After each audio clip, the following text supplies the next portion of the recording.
My mother-in-law stormed in with my long-lost phone, accused me of infidelity, and tried to ruin my marriage, but the truth came out. So I, 28 female, got married to my boyfriend of 4 years, he's 30 male, 3 weeks ago. His family has been staying over since our wedding because his mother claims that their house is undergoing a renovation job and needs time to be fixed.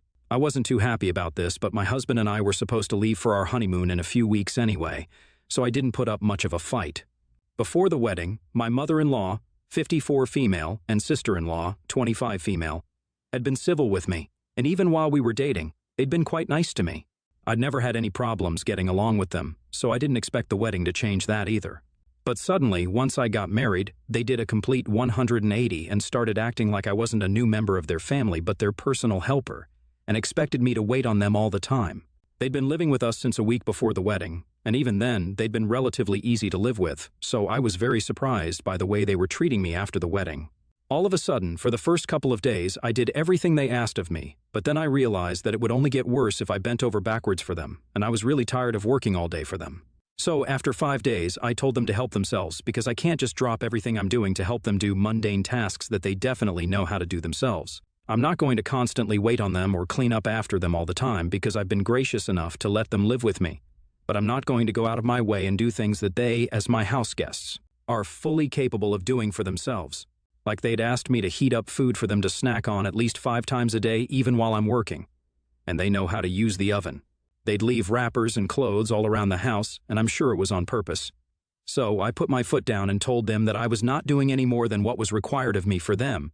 I've been working from home for a while and will rejoin work only after my honeymoon, and that just seemed to encourage them to give me more tasks and chores to do all through the day.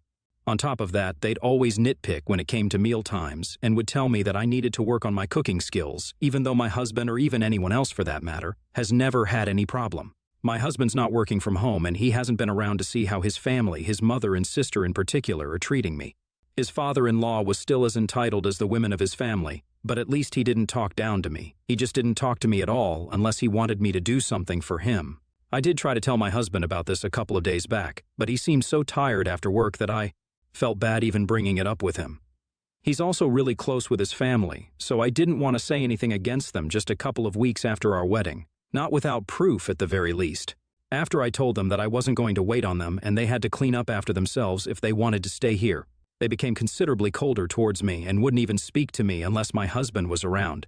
I didn't care because they were being really annoying, and I just wanted them out because they were ruining my first few days as a newlywed. I was just waiting for an opportunity to find some proof of them mistreating me so that I could tell my husband what his family had been up to behind his back. And that opportunity presented itself 3 days back. I was working when my mother-in-law barged into the room demanding an explanation while holding my old phone and scrolling through a bunch of texts. I was too far away to see what the text said, but I did recognize that the phone was my old one, which had been stolen a few months before my wedding, right after my birthday. It was the first and only birthday I'd be celebrating as a woman engaged to be married, and I wanted it to be special, so I invited all my friends and family, including my future in-laws. My phone went missing towards the end of the party, but I didn't make much of a fuss about it since I didn't want to unintentionally accuse anyone of stealing. After everyone left, my husband and I turned the entire house upside down trying to look for the phone, but we couldn't find it. And neither did we talk about it to any of our guests because the implications of that would be really insulting, and we trusted all our guests. The friends I'd invited had been with me for over 10 years, and I knew that they wouldn't do such a thing, and everyone else was literally family, so that was ridiculous. We agreed that it must have been misplaced somehow and decided not to overthink it, even though both my husband and I knew that phones don't just disappear and someone must have taken it. It was only when my mother-in-law walked in with the phone and shoved it in my hands asking me to read the messages that I finally realized who'd taken my phone that night. I read the text that my mother-in-law had been scrolling through and was shocked to see months' worth of texts that had been sent from my phone to my ex-boyfriend, but obviously, I hadn't been the one to send them since I didn't even have this phone. The text had started a day after my birthday, and all the texts were basically begging my ex to take me back or calling my husband a loser and creep, and that I needed him to rescue me or some crap. Luckily, my ex and I had blocked each other right after our breakup, and while whoever had sent these texts had unblocked him, he hadn't unblocked me, so these texts would never reach him.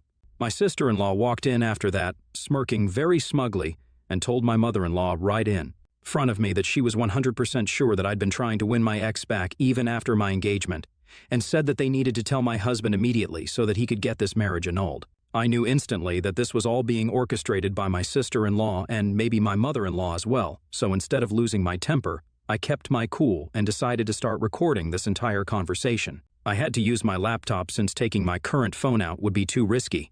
The screen of the laptop was facing me and they couldn't see it, so I knew they wouldn't suspect a thing. And I continued to speak to them very calmly. I asked my sister-in-law where she'd found that phone, and she said that she'd found it stashed away under the couch, which of course was a lie because my husband and I had searched for it the day that phone went missing. And we hadn't found it there. My mother-in-law continued to grumble about how her son had picked a cheater of a wife who also happened to be lazy and in disrepair, and kept mumbling about how she was so disappointed in her son's choice. I ignored her and spoke to my sister-in-law instead and asked her how did she know that was my ex-boyfriend. And she bragged about how she'd done her research before her brother proposed to me, and said that she knew I dated a guy with the same name in college and I'd been serious about him as well. But we broke up a day after graduation. I was personally really surprised that she knew all about him, but then she told me that she'd overheard my conversation with my friends at my party itself, where I was talking about how my last relationship was bad enough to make me swear off relationships for the rest of my life, but my husband was amazing enough for me to break that vow. My friends and I had been discussing our college days, and I guess we'd been making fun of my ex like people sometimes do, and my sister-in-law overheard that. After that, I told her that the phone she'd found didn't belong to her, and she had no right to go through it. And that led to my mother-in-law and sister-in-law getting all up in my personal space while they criticized me and told me that they'd make sure my marriage didn't last. My mother-in-law said that she was glad she'd found these texts against me and could use these to convince her son to stay away from someone like me who wasn't fit to be a wife and refused to attend to her in-laws, couldn't cook a decent meal, and didn't have any respect for the family. I lost my cool at that and told them that I did have respect for family, which they really didn't qualify to be. There was a good bit of name-calling and screaming after that, but I finally managed to push them out of the room and locked myself in. My laptop, thankfully, had been recording all of that, and I saved it very carefully because that was all I'd need to show my husband. Later that day, when my husband finally came home, I could hear my mother-in-law and sister-in-law start to complain to him about what they'd found as soon as he entered the house, but I waited in my room for my husband to come to me first. He was very close to his family, and I didn't know how he would take any of this. I'd made up my mind that if he chose to be accusatory and angry when he spoke to me, I'd know that he was going to believe his mother and sister over me and wouldn't even bother to explain. But if he behaved well with me when he approached me, I'd extend the same courtesy to him. I was really skeptical and nervous, but then when he knocked on my door and asked me to open the door in a quiet voice, even though I could hear his mother and sister clamoring in the background, I knew that he didn't believe them. I let him in, and when he asked me what those two were talking about, I decided to play the recording of the conversation that had taken place earlier that day. We'd locked ourselves in, and I knew that even my mother-in-law and sister-in-law were waiting outside silently because the outcome of their entire effort to ruin my marriage depended on how my husband would react. He listened to the entire recording really patiently, and after that, he only had one thing to say, and that was whether I wanted to wait until the next morning to kick his family out or whether I wanted them to leave that very night itself. The way he said it was so calm and composed that it still brought a smile to my face because it just made me realize that even though this was his own family that he was talking about, he had no qualms about removing them from our lives if they troubled me. I felt a little silly for even worrying about whether he'd believe me or his family. Of course, he'd believe me because unlike them, I was telling the truth. Anyway, when he said that, I told him that I wanted them to leave right away and ended up telling him everything else about how his family had been treating me after we got married as well. And to say that he was shocked would be an understatement. He was livid that his parents and sister had been treating me like their personal housemaid and even had the nerve to call me lazy, unfit, and disrespectful when I refused to wait on them all the time. He left the room immediately and told me to wait inside while he dealt with his family. Once he was out there, there was an immense amount of screaming and fighting, and I could hear his mother and sister calling me all the names she could think of while his father insisted that he needed to cut me out right now because I was tearing their family apart. After an hour or so, the noise finally died down, and I think I might have accidentally fallen asleep because I only woke up at around midnight and found my husband by my side. He told me that they'd all left, and he would explain everything the next morning because we both had a tiring day and needed to rest. The next day, he explained to me that even when his sister was showing him the text that I'd supposedly sent, my ex, he knew that it couldn't have been me, not only because we knew the phone had gone missing ages ago, but also because the text didn't even sound like me. He also knew that my ex had cheated on me, which was something only my close friends and I happened to know, and my sister-in-law had no way of knowing that, which is why she chose to text him.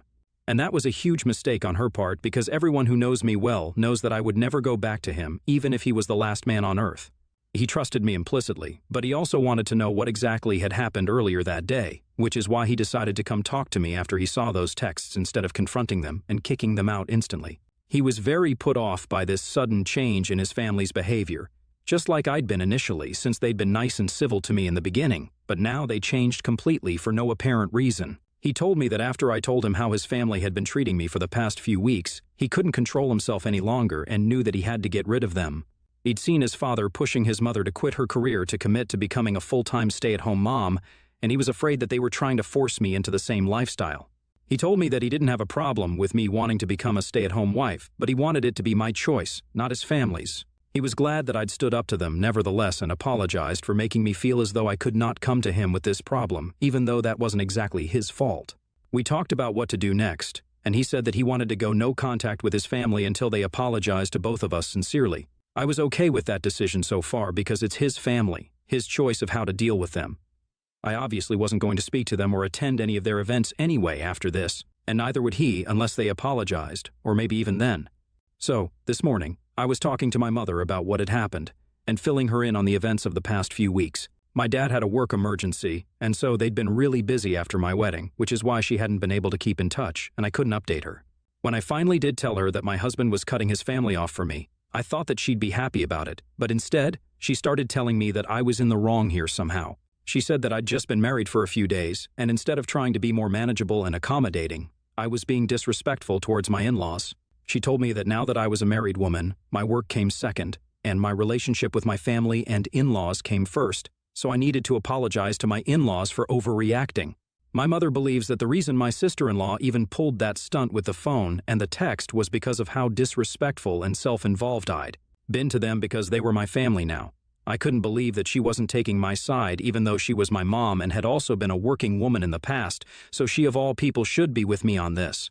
I didn't think what she was saying was fair or even necessarily true because my sister-in-law had stolen my phone a few months ago, not recently, so she definitely intended on using it against me at some point. In my mother's opinion, I should have been more respectful of my in-laws, and then my sister-in-law never would have used the phone against me. So she just wanted me to be on my best behavior and act as if everything that my in-laws expected from me was totally justified simply because we were family now. That sounded really skewed to me, and I ended up getting into a really bad argument with my mother over this as well. I feel really upset right now about this, and since I don't want to burden my husband with this, and neither can I talk to my friends about this because it's a little personal, I'm here now to ask if ITA for encouraging my husband to go no contact with his family because of the way they treated me. Update 1. Hey, just to clarify, my ex and I had broken up almost 3 years before I even met my husband. I started dating my husband when I was 24, and my ex and I broke up a day after our graduation ceremony when I found out that he'd been cheating on me with a girl from another college. I must have been 21 at the time. We got into a huge fight at the party the next day, and I ended up insulting him in front of all our friends, which is why he also blocked me and hasn't unblocked me since. There was no overlap between my ex and my husband, and by the time I met my husband, I'd been single for almost 3 years and absolutely wasn't still hung up on my last relationship. My friends and I were making fun of him at the party not because I'm not over him, but because he's an idiot and loser, so he deserves to be made fun of. It meant nothing, and we were just joking around. I don't have any feelings for my ex or any other man apart from my husband. His number was saved on my old phone by his full name, which is probably how my sister-in-law was able to figure out who it was and send all those texts. Also, about my mother, I did speak to my dad about this like a lot of people suggested, and he did think that my mom was being unfair. But he also mentioned that maybe it was just her being old-fashioned, since even though she'd chosen to be a stay-at-home mom, but that was by choice and not because my dad had forced her to. He said he's going to talk to her and try to change her mind because this is coming as a shock to both of us. Update 2, thank you everyone who took the time to respond to my post. You guys are right. Most of my problems exist because I'm trying to handle it all on my own. I need to step up and communicate what I'm feeling to my loved ones, especially my husband. I've just always been fiercely independent, so this has always been a weak area for me, and I feel like I'm going to inevitably end up being a burden on people if I open up to them and tell them my problems. So I think I'll do what the comments and messages say and actually speak to my husband about everything that's been bothering me. I might even start therapy because my in-laws have been absolutely horrible ever since my husband kicked them out. It's been almost 4 days, and even though I've blocked them all on social media, my sister-in-law decided to stop posting absolute crap about me online. At least that's what I've heard from my husband's cousin, who happens to be a friend of mine.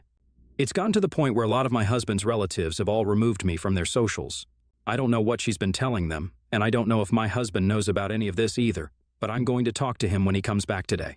He's been very busy with work and comes back home late almost every day because he's had to take up additional responsibilities for a few days, but we're supposed to leave for our honeymoon in a few days. And this is taking a toll on me, so I need to talk things through with him before we leave. I want to spend our honeymoon having fun and relaxing, not constantly worrying about such things. Update 3. So, I talked to my husband and he told me that he'd blocked his family, so he didn't know what his sister had been up to, and he doesn't really check his messages often, so he hasn't been able to read the texts that his relatives sent him asking about his sister's posts either. He reassured me that I didn't have to worry about his family and what they thought of me because they were all irrelevant to him. If they wanted to believe the worst of me just because of his sister, then that's on them, and he's not interested in changing their minds either. He's fine with not speaking to the rest of his family because of me. The only reason I even cared about what his family thought of me or what his sister had been saying was because I didn't want him to resent me for it. But when he promised me that no such thing would happen, mostly because his family really always overestimated how close they were to show off and intimidate me, and he'd had enough of it.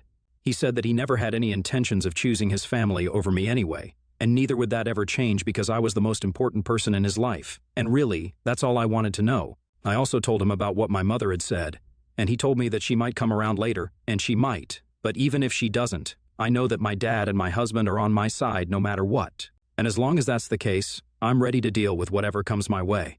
We're going to be off on our honeymoon in just days, and this honestly couldn't come at a better time. I'll be ready to rejoin work refreshed and rejuvenated, and oh, of course, happily married.